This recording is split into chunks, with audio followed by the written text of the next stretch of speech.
दो नंबरों का अनुपात है जी 5 और 7। ठीक है जी, एक नंबर अपने को ए रहा होगा, दूसरा नंबर अपने को बी रहा होगा, जिन्हों का अनुपात है अपने को 5 और 7। और जेकर मैं इस तरह कहा भी बी की वैल्यू ए नालों 200 ज्यादा हैगी है, बी की वैल्यू ए नालों 200 ज्यादा हैगी है। ठीक है, तो 200 अपना एक ही हैगा जी डिफरेंस है।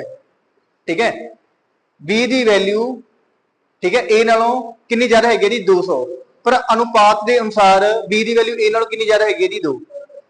समझ आया जी। और जे आप ए का फाइंड करना गा तो आप 5 नाल मल्टीप्लाई करांगे, और जे आप बी का फाइंड करना गा तो आप किस नाल मल्टीप्लाई करांगे जी 7 दे नाल।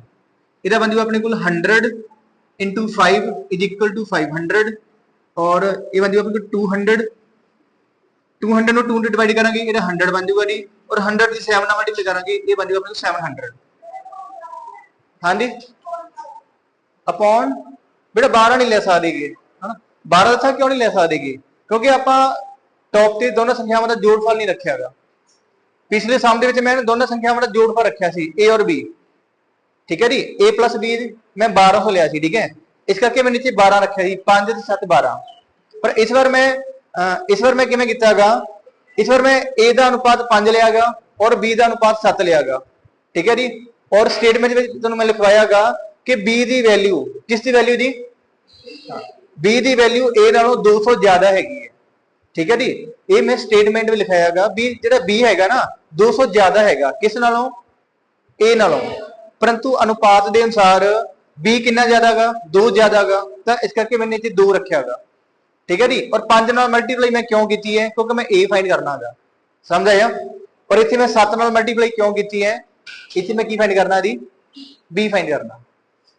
ओके जी, बाकी चिंता ना करो, जब मैं सम करवाऊंगा ठीक है तुम ज्यादा सम लगूगा। ओके जी, नोट कर लो सारे बच्चे।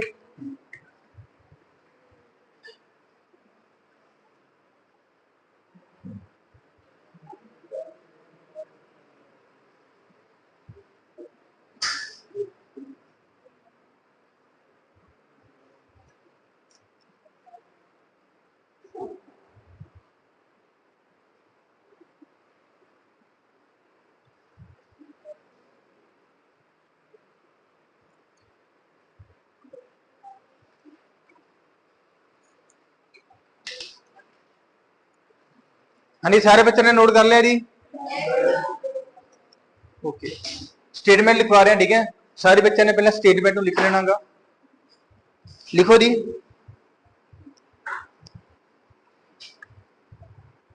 ABCD का अनुपात, ABCD का अनुपात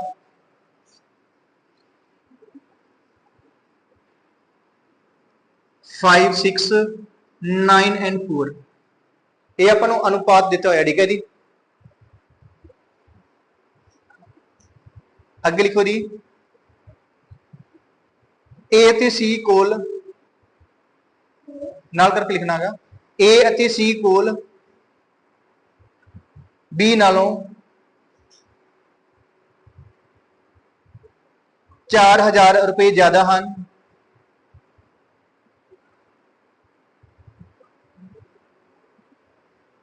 ता पता करो बी अते सी कोल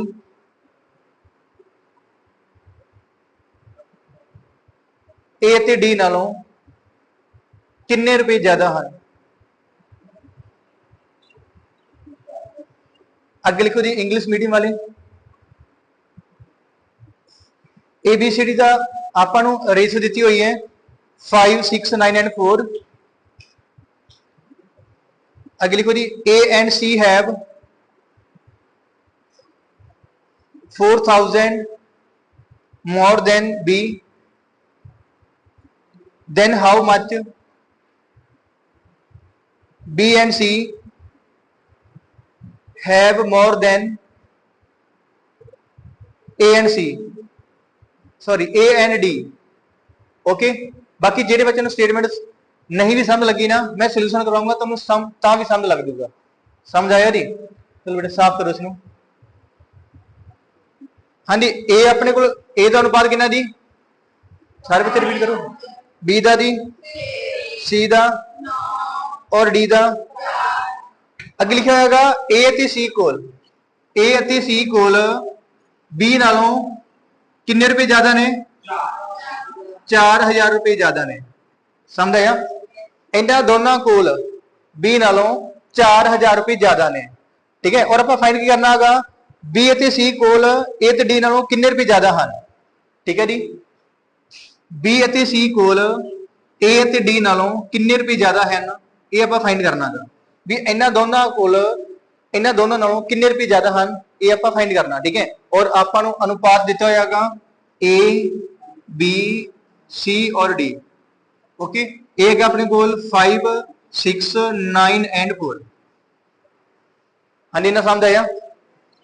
हुण आपां सब तो पहला ए और सी का फाइंड करते हैं। ठीक है, अनुपात के अनुसार चेक करते हैं। ठीक है, अनुपात विच ए और सी, ए कितना अपने कोल 5 और सी कितना अपने कोल 9। जे इन्हां दोनों का मैं जोड़फल करदा वां, इत्थे कितना बन जाऊ अपने कोल 14, यानी 14 बन जाऊ अपने कोल। और इत्थे अपने कोल बी हैगा तो बी की वैल्यू कितनी अपने कोल 6। हाँ जी, ना समझ आया? इत्थे अपने कोल बी और सी हैगा तो बी और सी नूं प्लस करांगे, 6 और 9 कितना हो गया अपने कोल 15। और ए और डी कितना अपने कोल 5 एंड 4 तो 9। हाँ जी, ना समझ आ गया? किसी बच्चे कोई डाउट है? ओके, तो जो 4000 है ना, ये अपने को इन्हां दोनों का की है जी अंतर। ठीक है, फॉर एग्जाम्पल जिवें मैं तुहानूं कहां जेकर तुहाडी सैलरी 3000 है और मेरी सैलरी तुहाडे नालों 2000 वध है, मेरी सैलरी कितनी हुई 5000, तुहाडी सैलरी कितनी है अपने कोल? तो जो 2000 ये किस नूं रिप्रेजेंट कर रहा है? अंतर नूं। समझ आया? तो उन्होंने की कहा भी ए और सी दे कोल बी दे नालों 4000 रुपए ज्यादा ने। मतलब कि जो 4000 है ना, ये किस नूं रिप्रेजेंट कर रहा है? डिफरेंस नूं। ठीक है जी, 4000 ये डिफरेंस नूं रिप्रेजेंट करता है। ठीक है, और इन्हां विच अपने को डिफरेंस किन्ने दा हैगा जी 14 विचों 6 माइनस करो, इत्थे रह गया अपने को 8। समझ आया? स्टेटमेंट विच स्पेशल लिखा होयागा ए ते सी कोल बी नालों 4000 रुपए ज्यादा हैं, परंतु अनुपात के अनुसार चेक करते हैं ए और सी को 14 रुपए ने, इधर समझ लो जी, बी को 6 रुपए ने, तो फिर ए और सी को कितने रुपए ज्यादा ने? 8 रुपए ज्यादा ने, इस करके मैं 8 पायागा। समझ आया? और आप फाइंड की करना है बी और सी को ए तो डी नालों कितने ज्यादा ने? हाँ जी, कितने ज्यादा ने? 6 ज्यादा ने। यस और नो? 6 ज्यादा ने, इस करके मैं 6 ना मल्टीप्लाई करूंगा, इसनूं मैं डिवाइड करूंगा, इहदा बन जाऊ अपने कोल 500। 500 की मल्टीप्लाई आप 6 ना करांगे, इहदा बन जाऊ अपने कोल 3000, यानी 3000। और यही अपने सवाल का आंसर है। हाँ जी, किन्ने बच्चों को समझ आया? कड़ी करो। ओके, चलो जेडे बच्चे समझ नहीं आया, ठीक है, चिंता ना करो, सामने एक बार नोट कर लो, अपन सामने दोबारा फिर समझावांगे।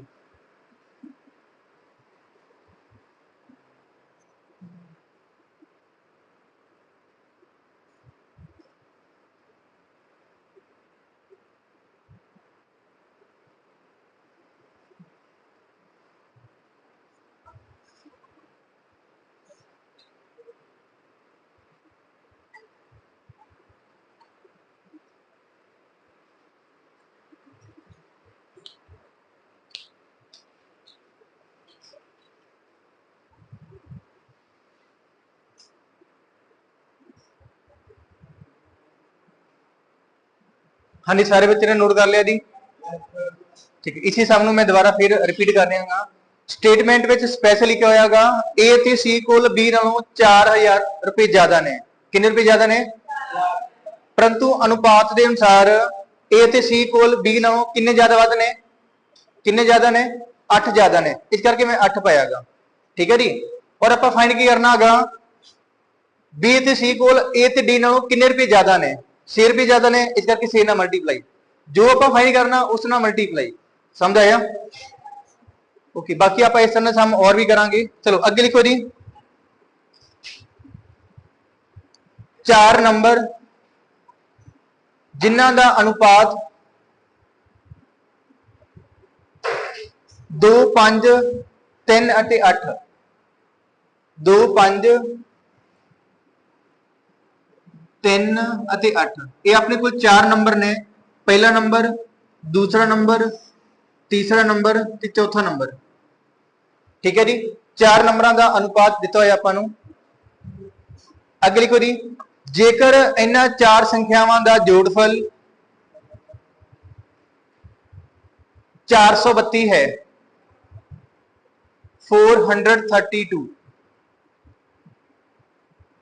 तो हरेक नंबर पता करो। अगे लिखो जी, इंग्लिश बाबू, 4 number are in the ratio of 2, 5, 3 and 8 and sum of 4 number 432। ठीक है जी, कोई 4 नंबर रहे होंगे जिन्हां दा जोड़फल आपां नूं कितना दिता जी 432, तो वो 4 नंबर किहड़े हो सकते हैं ये तो आपां फाइंड करना है, पर आपां नूं उन्हां दा की दिता होया अनुपात। समझ आया? ओके, इस तो कोई डाउट है जी? ओके, हुण जेकर आपां पहला नंबर फाइंड करना है, ठीक है जी, जे आपां पहला नंबर फाइंड करना है, जेकर मैं टॉप ते 432 रख देवां, 432 की है अपने को 4 नंबरों का जोड़फल है, यस और नो? जेकर मैं टॉप के 4 नंबरों का जोड़फल रखेगा तो नीचे भी क्या रखूंगा जी 4 नंबरों का जोड़फल। इसमें प्लस करेंगे 8 3 11, 11 5 16, 16 2 18। ठीक है जी, तो नीचे आप 18 रखांगे। पहला नंबर फाइंड करना है तो 2 नाल मल्टीप्लाई। चलो इसमें सॉल्व करके दसना कितना रहेगा, इसमें सॉल्व करो। ठीक है, और फिर दूसरा नंबर भी सॉल्व करके मैंने दसनागा 432 बटा 18 और 5 नाल मल्टीप्लाई करांगे। फिर आप तीसरा नंबर फाइंड करना है 432 बटा 18, फिर आप 3 नाल मल्टीप्लाई करांगे। फिर है अपने को चौथा नंबर यानी फोर्थ नंबर 432 बटा 18, फोर्थ नंबर फाइंड करना है, इस करके आप 8 नाल मल्टीप्लाई करांगे और जस्ट इसको सॉल्व कर देंगे। इदा बन जू अपने को 16 दूना 32, क्योंकि 48 तो ज्यादा बन जूगा, नहीं 32 क्यों, 18 दूना 37 हो गया, 43 भी 37 माइनस करांगे तो अपने को 7 बाकी बन गया, यानी 72 बन गया। 18 चौक 72, 24 का दुगना 48। ठीक है जी, 24 की आप 5 नाल गुणा करांगे 120 बन जूगा जी। समझ आया? इस पर 24 की गुणा 3 नाल करांगे 24 दिया 72। ठीक है जी, और 24 की गुणा आप 8 ना करांगे 8 चौका 32 3 कैरी 8 दूनी 16 3 19, 192। तो पहला नंबर कितना जी अपने को 48 और दूसरा नंबर है अपने को 120, तीसरा नंबर है अपने को 75 और फोर्थ नंबर है अपने को 192। बेटे नाम ना नोट ना करो, ठीक है, एक बार लिखना बंद करो जी, पहले सामने समझ लो। ठीक है, जेकर मैं टॉप ते जोड़फल रखेगा तो नीचे भी जोड़फल। पहला नंबर फाइंड करना है तो 2 ना मल्टीप्लाई, दूसरा नंबर फाइंड करना है तो 5 ना मल्टीप्लाई, तीसरा नंबर फाइंड करना है तो 3 ना मल्टीप्लाई, फोर्थ नंबर फाइंड करना है तो 8 ना मल्टीप्लाई। ठीक है जी, और जो आप टॉप ते रखांगे उसको आप नीचे रखांगे। ठीक है जी, इन्ना समझ आ गया? चलो हाँ जी, तुम नोट कर सकते हो।